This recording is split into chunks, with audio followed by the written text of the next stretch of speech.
I do not support the expansion of testing. Our children are tested enough by the state, by their teachers, and just in general, every day is a test as far as I'm concerned for children. More CMS testing does nothing. While I support the principle of paper performance, I do not support it with standardized testing. Because how do we compare a school in Matthews with a school on the west side of town?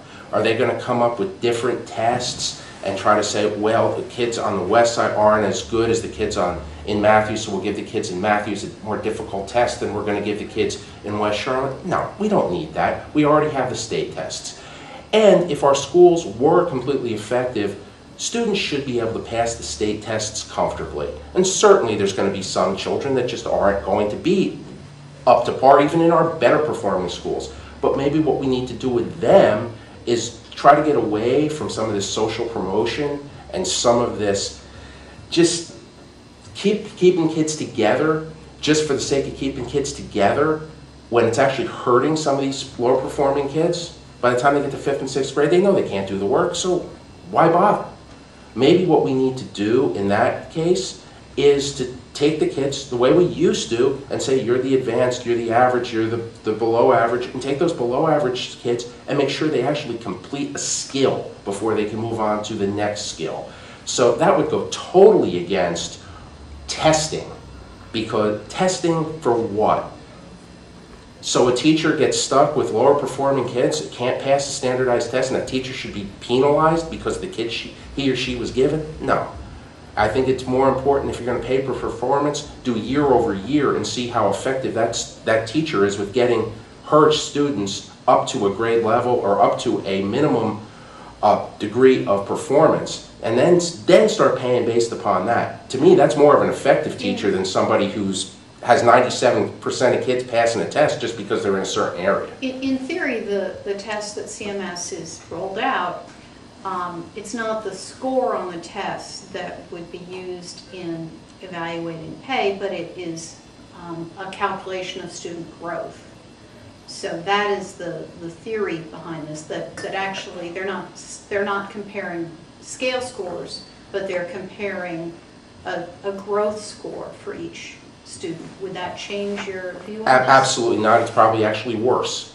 It kind of reminds me of kids playing soccer and they don't keep score. If you're going to take a test, there's a result to the test. You either pass or you fail or you get some score in the middle. No growth. That just is one of these things, everybody's a winner kind of stuff, which makes things worse. If you're going to have testing, you either take the score or you don't. And because of what I've said before, that you can't compare a certain side of town against another side of town, and if you're going to go to growth, what does it mean? It's just another metric that CMS has, which means nothing to the community other than to make people feel good. Let's get rid of all of that, and let's go back to traditional education rather than more testing. Let me be sure, before we move on, that, right, that I understand. You're a 5th grade teacher, right, and I come in the fall reading on a 2nd grade level. And by the spring, I'm, based on what you have done with me, I'm reading at the 4th grade level. right, I'm still behind, right, but you have helped me gain 2 years of instructional time, growth in 1 year. right. And you're saying that shouldn't be considered. No, what I'm saying is that that child in 5th grade with a 2nd grade reading level shouldn't be in 5th grade to begin with. But I'm here!